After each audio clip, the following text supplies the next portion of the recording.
particularly effectively. So I'm super excited to welcome our guest today on Amplify Your Marketing Message. We're going to be sitting down with Edie Clarke, who is a video strategist, really who plays in the space of YouTube. We're super excited to have you on our show today. Welcome, Edie. Thank you, Christine. It's a pleasure to be here. I appreciate you. So talk to us a little bit about how do you craft a strategy as a business owner on the YouTube platform to actually see success? Let's talk a little bit about that to start with. Yeah, it's really important that you follow a framework. And most businesses have some sort of a framework for their business or for the content that they're creating. And the framework that's best for YouTube is first to have clarity, to really understand what it is that you want to do on the platform and who you're creating that content for. And then the next is to make sure that you have a plan and you understand exactly how you're going to create that content. And then the last is, what do you need to do in order to grow your presence on YouTube? Unfortunately, a lot of people assume that they just have to upload the videos to YouTube and somehow YouTube is magically going to spray some sprinkle dust on it and go viral for you. And that's not how it works. So there's elements to all three of those pillars and areas that you need to make sure that you're clear on, that you understand that you do in order to get the approved or not approved, but in order for you to get the visibility that you desire. I'm so glad you said that, because sprinkling and hoping that the unicorns just arrive in your field is dangerous. Yes. I call it the Kevin Costner Field of Dreams business strategy. Yeah. I'll build it. They will come. And it doesn't happen offline, and it doesn't happen in the land of YouTube either. No, I love that you're honest with that, because it is one of the biggest missed expectations. And the second one I want to lead that to, because it's something I think is true, is should people be creating content specific for YouTube, or is it fine to just take everything else you've already used and put it onto this platform? What are your thoughts on that? YouTube is like every other platform. If anyone has really followed what the gurus say, each platform is unique to itself. It has its own set of followers. The different types of people that follow those various platforms do it for a different reason than they would on another platform. And so you really do need to cater your content to the platform that you're going to be posting on. And YouTube is no different than that. I've known people and I've had clients come to me and say, well, I have such success with these videos. I post them in my Facebook group and everybody watches them and they get so much engagement. And I took those videos and put them on YouTube and I'm getting crickets. Nothing is happening. And it's because it was not created specifically for the platform of YouTube. The first thing that you have to constantly remember is that YouTube is a search engine. So therefore, the way that people come in contact with your content is through actively searching for it, or because YouTube has seen that there's been a lot of interest in your content and they've therefore suggested it alongside other videos that you've been watching.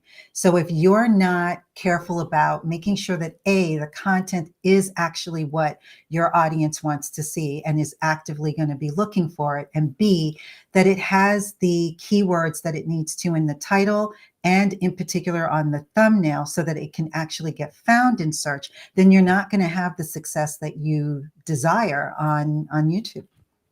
I think this is fantastic, because I think we know this instinctively, but we miss it because it's probably so obvious that we just don't occur to it. Mm-hmm. YouTube is a search engine first and foremost. Right. So one of the things I know when you and I had first connected that I thought was so impressive was, this recognition that when you are a business owner who's saying it is hard to find clients, the furthest truth to that is that YouTube, Pinterest, and Google are used every day for people to find a solution. The real gap exists in that what they're searching for isn't the language, it isn't the words, it isn't something that's obvious to connect the dots. Mm-hmm. So I want to talk a little bit about something you said there, because there was an element that I think I could learn from you right now. Mm-hmm. And that's the question of, talk to us about the thumbnail and the importance of the thumbnail, because you've learned this through own trial and error. So talk to us a little bit about that journey and how do we actually get this right? Yeah. The reality is that we are very visual people. And the vast majority of us, I shouldn't say everyone is, but I think the stat is somewhere in the neighborhood of 65% of us are visual people. So you need to have a thumbnail that's going to be attention grabbing, that's going to stop the scroll so that your video will get spotlighted. Now, YouTube, I'm going to just say this as a side note, is experimenting with a preview for a number of seconds, or actually even longer than that, instead of really focusing on the thumbnail. But the thumbnail still is a primary focus right now in order for you to get found. So if you create an attractive, eye-catching thumbnail that has words in it, you cannot put a whole lot of words in it. It's probably roughly around 4 to 5 words in your title. It does not have to match exactly the title of your video, but it has to have something that will at least lead them to understand what the video is about. Everything that you're doing from your title to your thumbnail is to lure that person to say, yes, pick me, click on me, click on me. So you really need to make sure that you're creating a thumbnail that is attractive, that is going to catch their eye, and that is going to quickly and easily convey to the viewer that this video is going to answer their problem. I did not know that they had to be not identical. So this is fabulous. I Yes. love learning Yes. through this. Mhm. And I'm going to take note of that, because that might be an opportunity right there in itself to be a really big nugget for our audience. I'm curious when you talk about this, because I think one thing I hear that you said, and I want to linger on it because I think it's true, is each video needs to address a specific thing. And I think sometimes when we look at YouTube, we get interested in it because it is a longer form of content, or it has a platform that has traditionally been longer form versus other things like Instagram or TikTok, which are short form content. The natural thing that we lead to is then let's put it all into one video. Right. And that really may answer more than one thing. What are your thoughts on length, on keeping it short and tight, or how do you recommend when you're working with your clients to get the curiosity to the watched content? At the end of the day, it really is up to the client to, I'm a huge fan of experimenting, and I recommend that to my clients. So when it comes to length, the truth is the video needs to be as long as it needs to be. And I know that that's not really an answer, but the reality is that you actually are rewarded if you have longer form content, if your videos are longer and your audience is watching them for longer periods of time. So if you need to post a 20-minute video, because in that 20-minute video, you're really dissecting an instruction, whether it's a tutorial video or if you're conveying some sort of information that's informative and helpful to the viewer, and it's 20 minutes long, then it needs to be 20 minutes long. But don't create a 20-minute long video just because you think that it's going to benefit you in the long run, because they don't penalize you for longer form videos. If that 20-minute video turns out to be good for a minute and then it's snoozeville for the rest of it, that actually hurts you. So you don't want to do that in that instance. But I also want to remind you that YouTube now also can offer opportunities for short form in the form of shorts.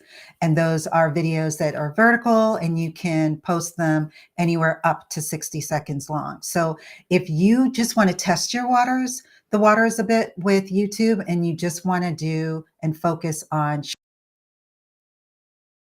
do that.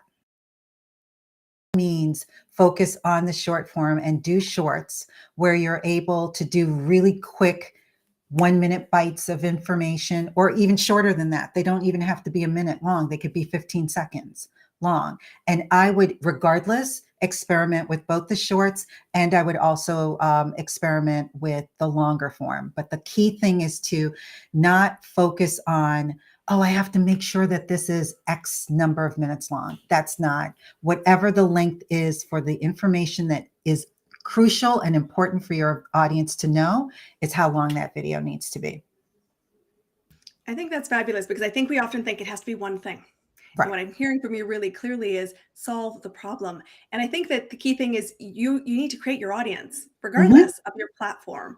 And Yes. if your audience is loving what you're doing, more of it is a good thing. Do Yep. you recommend or have some thoughts on the frequency of posting on this platform?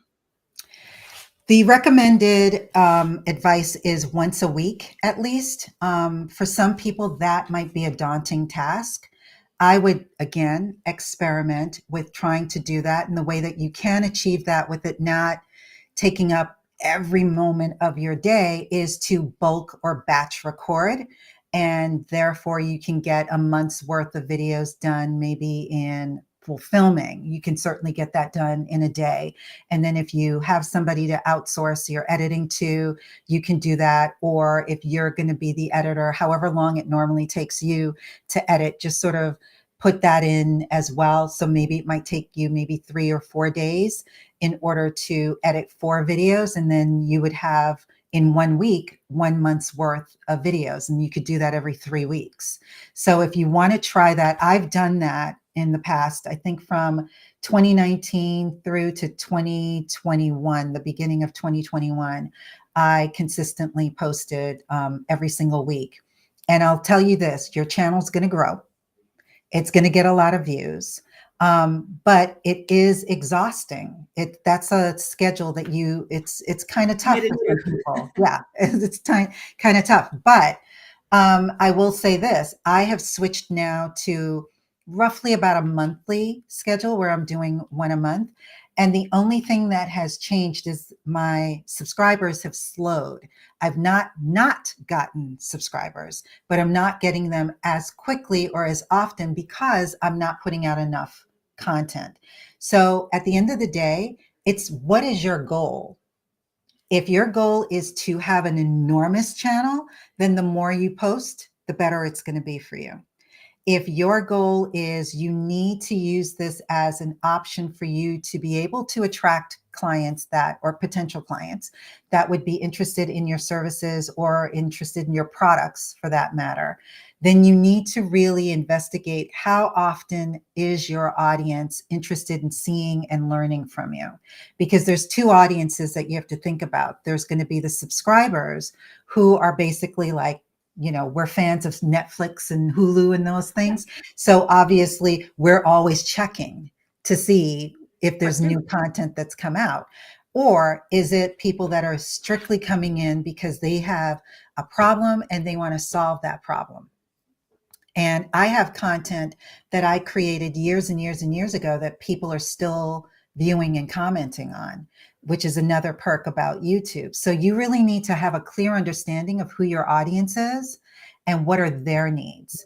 And from there, you could determine whether weekly is necessary or maybe even weekly for a period of time. And then you switch to every other week or every month. That is totally up to you, but your channel will grow. It just won't grow as quickly.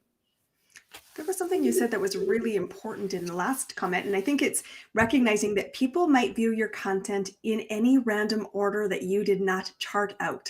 And that it is important to I think see the evolution, particularly when you're in the Mhm, business space and you're attracting other business owners, or you're a service-based business, which is who we serve in my right, business, mhm, because they're wanting to see the evolution that you are taking. And so old content can be kind of kitsch, kind of interesting, right. but you need to recognize, I think what I heard, and I want to check if this is true, is each episode needs to be standalone because it is a bite-sized content that they may then jump into a completely different content piece looking at what else is on your feed. Is that fair?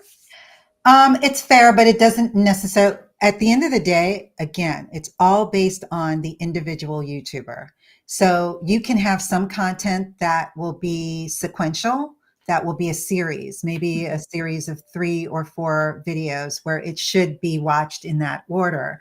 But if they're watched out of order, it shouldn't like throw the person completely off. Or you can have just random bits of videos. When I first started my channel, I did not do things the traditional way because I didn't understand exactly how to use YouTube, and I wasn't following some guru or, someone that I had paid to train me. So I was really just going onto YouTube, seeing what was going on, knew that it was kind of sort of in my niche, and I'd say, okay, I'll do a video like that. And I had videos that were on how to do technical things on Facebook, how to use YouTube, how to create a video. I was kind of, it was a hodgepodge, if you will, but they all equally got a lot of views. So it really, at the end of the day, is about what is it that you're an expert on, is in your niche, and what are your clients and your prospects and your viewers, what do they want to see? And ask them. See if you can find out from them what kind of content might be missing that you could provide. And if you can do a series on it, by all means, do a series, because that definitely does create and encourage binge watching, which is rewarded by YouTube. I love that. And I think one of the things that's really important, and it takes on something we talked on earlier, is what are you solving for? Mm-hmm. And remember that the keywords are important, the thumbnail is important, get to the point quickly. You're wanting to, recognize this as somewhat of an entertainment platform, but the how-to videos are the ones that are the most driven too. Yes. And it solves the problem. So there's some amazing nuggets here. You, of course, have taken your own journey into the world of YouTube. It's been now a foundation, is what you actually mentor and coach on. So tell us what's working for YouTube in your business right now as someone who is creating a business around helping people in that platform. Yes. This is your Amplify. What's working now? Well, I am falling in love with anything and everything AI. And there are some controversies with some people with regards to it, particularly when it comes to content creating and content marketing. But I have found an easy way for me to create my videos, because some YouTubers that you're looking at are doing really elaborate productions when they create their videos. I'm a firm believer in using what you have. So a lot of us have smartphones, and pretty much since COVID, everybody has a web camera. And with those two cameras and then some added lights, or at least some light source from a window or wherever it is that you might be, and a good microphone, you can create videos that are high quality and that are going to be beneficial to your audience on YouTube. So a tool that I love to use, and I'm a huge fan of just all things tools, is a tool called Big View. And I love using Big View because it allows me to effortlessly create my script, post it in their platform, and on my phone be able to read the teleprompter as I'm recording my video at the same time. So I don't need to have a lot of extra equipment. I just have my tripod, my smartphone, the app on my phone, and I'm able to record my videos very quickly, very easily, and very effortlessly. This tool also allows you to, if you want, to edit within it. I don't use it to edit, but it does allow that. And recently, they've now added a feature where you can actually use the AI writer to write your script. So you don't even have to do anything outside in Word or some other tool to write your script. You can actually come into Big View. They allow you to create your script on their desktop, and then it gets automatically sent to your smartphone, and then you just have to sit down and record it. So you can have multiple videos, scripts in your phone, and then just keep hitting record and just record all of your videos all at once. That saved me so much time. I can't even tell you. That has been a game changer in my business for sure. I can't wait now. And now I've got a good tool I'm going to be researching for the next little while and reaching out to you saying, explain how I do this. And I love it, because this is the truth. And this is one of the reasons why I'm so passionate about this show and serving our audience is, time is our most valuable thing. We all want to build our audience. We've got to get the language right. The thumbnail tip was amazing. I'm going to linger in that for sure. And then use tools to speed up the process. Yes. As a business owner, you need to be recognizing what are the new tools that you can use to create speed. And speed, of course, helps us get back focused on serving our clients and creating more impact. Edie, it has been absolutely amazing having you as our guest. Where do people find you to learn more about what your services are? I am obviously on YouTube. My handle is @virtually in sync. And I'm also on LinkedIn. Again, my handle over there is Virtually in Sync. And you can catch me at my email, or not my email, my website at edieclarke.com if you want to learn more about me. Thank you so much, guys. It's been amazing. I think YouTube is going to be one of the most exciting platforms to play in. It is got so much amazing tools, resources. And if you're a B2B player, I want you to know this is the year to get friendly with YouTube and to work with great people like Edie on your journey. This is about creating impact so that you can serve more clients. It has been an absolute pleasure. We will see you guys on our next episode.